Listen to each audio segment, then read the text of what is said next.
El Servicio de Administración Tributaria cumple 20 años y en ese tiempo pasamos de alrededor de 6 millones de personas físicas o morales registradas a más de 60 millones, mientras la población en México pasó más o menos de 100 millones a 130. De ese tamaño el crecimiento de quienes estamos contribuyendo al desarrollo y crecimiento económico de este país. Por eso invitamos a Osvaldo Santín, quien es el titular del Servicio de Administración Tributaria, a esta billetera. Bienvenidos.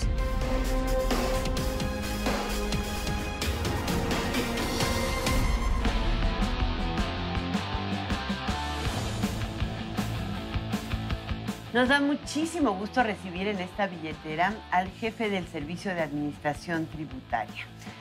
Osvaldo Santín ha estado en otras ocasiones con nosotros, pero en esta en particular le damos las gracias por venir porque les tenemos noticias relevantes a todos, no solamente por la capacidad de cumplimiento que hemos desarrollado en materia de pago de impuestos, sino porque por primera vez estamos en México alcanzando niveles de base tributaria similares a los de los países avanzados. Gracias por venir con nosotros, Osvaldo. Alicia, un gusto como siempre estar aquí con ustedes. Gracias por la invitación. Bienvenido. Cuéntanos justamente de estas cifras que habla Alicia, que son buenísimas, pero que preferimos que tú las digas. Muchísimas gracias. Efectivamente, en días pasados dimos a conocer que en el mes de enero o mayo se registraron más de 4 millones de mexicanos ante el SAT para darse de alta como contribuyentes. ¿Un mes 4 millones? En cuatro meses. No, enero-mayo. Enero-mayo. 5 meses. 5 meses. Casi de millón. Bueno, poquito abajo de un millón. De un millón por mes. Lo cual te dice la dinámica que está adquiriendo ya el nivel de cumplimiento voluntario en nuestro país. No, esta cifra es la mayor para la cual tengamos registro en la historia del RFC. Y en la historia del SAT, que cumple 20 años, ¿no? También es otro para nosotros este año es significativo porque somos veinteañeros ya. Oye, pero además en estos 20 años ha crecido de manera importante la base, digamos, de cuántos teníamos cuando inició en 1997 al 2017. Sí, hace 20 años éramos menos de 6 millones de contribuyentes. Al día de hoy ya somos más de 61 millones. Y de la fecha del 2012 al día de hoy, los ingresos tributarios pasaron de ser el 8% del PIB, 8.5%, a casi el 14%. ¿Y en términos de finanzas públicas? Los ingresos petroleros representaban el 14% y ahora ya nada más representan el 16%. Y los ingresos tributarios pasaron de representar como el 30 y tantos % a casi el 70%. Una de las razones por las que te invitamos en la billetera es para que nos cuentes, vamos a presentar el video de cómo se paga impuestos por celular. Eso es increíble, ¿no, Luis? Lo lograron en la pasada declaración de abril y bueno, pensaría uno que podría ser algo prácticamente inmediato para hacerlo cada mes en el entero mensual y después pues ya quién se preocuparía por el anual. Y la otra, ¿cómo está la estructura de esos 60 millones de contribuyentes? Sí. ¿Cuáles son empresas? ¿Cuántas personas físicas? Sí. ¿Cuántos asalariados? Mira, la herramienta que mencionas, estamos muy contentos con los resultados que nos dio la declaración anual de personas físicas.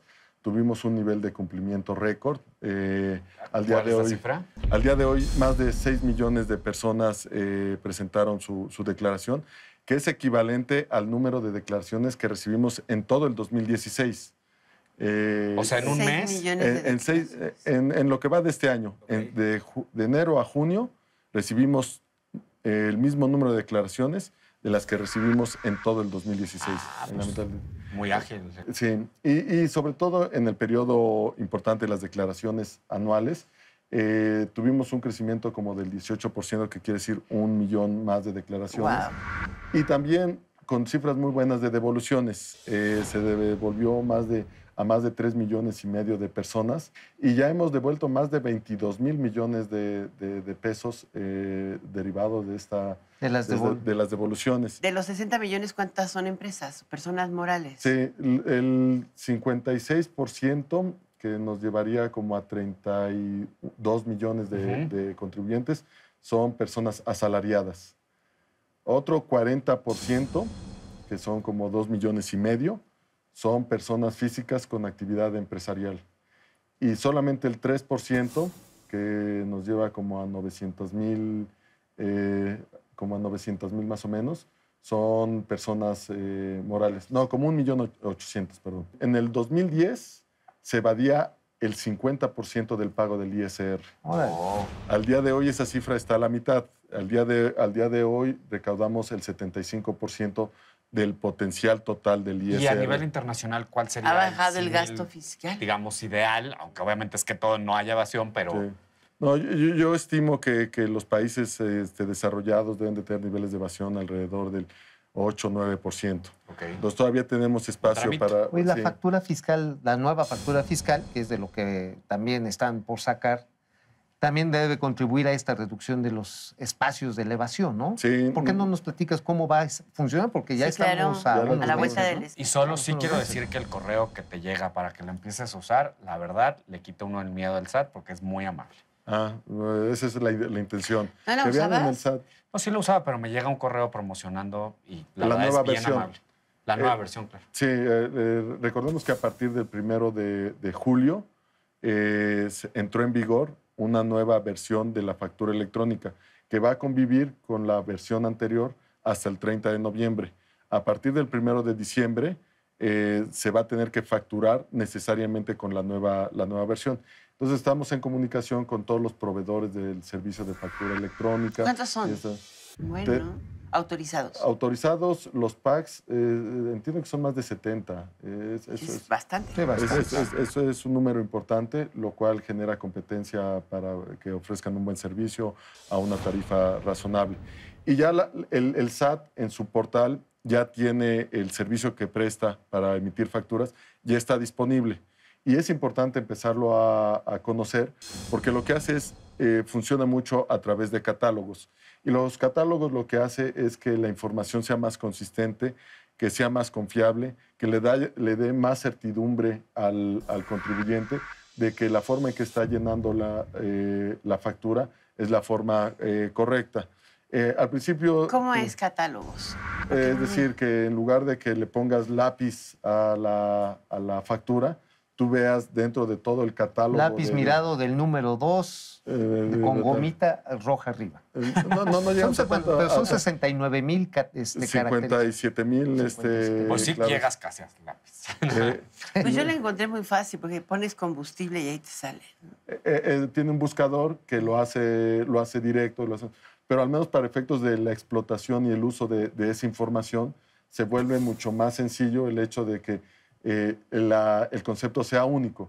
Es decir, que no le ponga a alguien gasolina, otro magna, otro combustible, y entonces cuando tratas de hacer los cruces, no te encuentres con un sinnúmero de conceptos que se refieren al mismo bien, pero que lo expresaron en la factura de una manera diversa. Que puede suceder inclusive entre gasolineras. Es correcto. Para concluir, hay un tema que recientemente, la semana pasada, voy a decir, lo dio a conocer el secretario de Hacienda en la reunión de la Confederación de Agentes Aduanales, y es la reforma a la ley aduanera.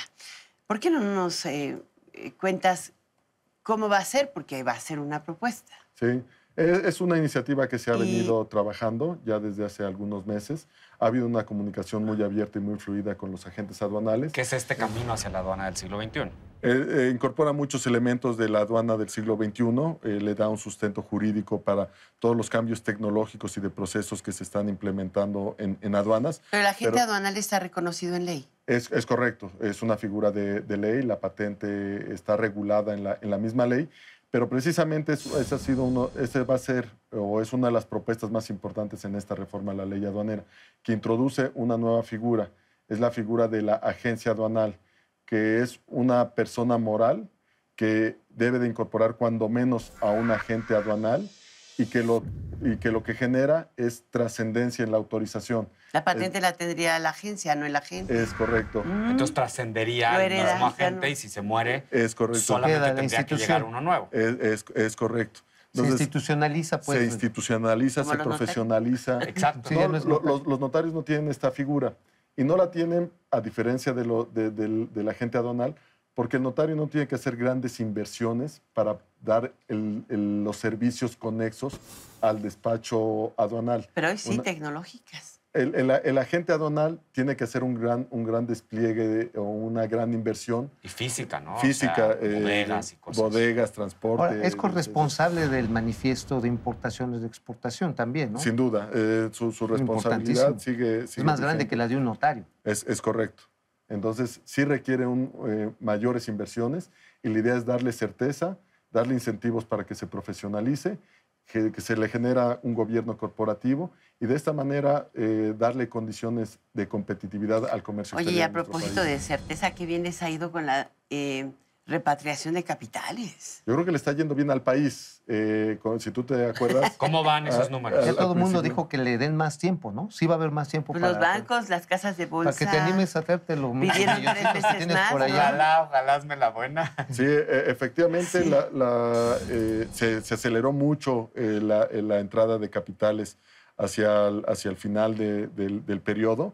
Ya al día se está llegando como a los 70,000 millones de pesos de repatriación de capitales, de los cuales se han pagado impuestos por más de 4,000 millones de O sea, de pesos. bueno para el país, súper bueno, ¿eh? Además, porque habla de la solidez económica de nuestro país. Ese era un poco mi punto. Al principio, cuando se expidió el decreto, fue en el marco del Acuerdo para el Fortalecimiento Económico, que acuérdense que a principios de año estábamos muy nerviosos pues, por todo el entorno internacional, por lo que se veía ante la llegada de Trump, y había que estimular la inversión y había que generar mecanismos. Y afortunadamente esa incertidumbre se ha ido diluyendo. Así lo están viendo los inversionistas, están regresando sus capitales y están invirtiendo aquí en México 70,000 millones de pesos. pesos. ¿Cuánto podemos llegar? Digo, nada más para haciéndole un poco al brujo. ¿Cuánto crees más que Con la podría? velocidad después Sí. del primero de junio. No se ha hecho una estimación al respecto, porque no hay muchos elementos, no tenemos claridad respecto de cuánto es realmente el número de cuánto dinero hay fuera. Pero se podrá correcto. saber cuando te entreguen las bases de datos de los depósitos en el exterior. Y que eso es algo bien importante. ¿Cuándo? A partir de agosto se inicia el intercambio y el plazo límite para que nos los entreguen es el 30 de septiembre. Para el 30 de septiembre vamos a tener información de entre 47 y 50 países donde haya recursos de mexicanos invertidos en el... ¿Y qué ¿A dónde Panama te vas a Papers tener- ni a qué dónde te vas a tener nada? que esconder? Hazme la buena, Los vas a tener que Osvaldo llevar a la Santín, luna. muchísimas gracias al jefe del SAT por estar con nosotros en esta billetera. Gracias. Y gracias Alicia, Oscar, Mauricio, un Osvaldo. gusto siempre estar con ustedes. Si vuelves a Un gusto. sacar otro telefonito, no lo cuentas. Encantado. Todos los avances que tengan. Todos por los favor, avances. porque van muy Es que es rápido. impresionante, Sí, así es. ¿no? Gracias. No, la clave de identidad única, yo creo que sería la gran cereza del pastel y que la pudieras bajar por Bluetooth. Estaría padrísimo. Ya está. Pues nos vemos la próxima semana y a ti te vemos muy pronto. Muchas gracias. Gracias, Hola. Osvaldo.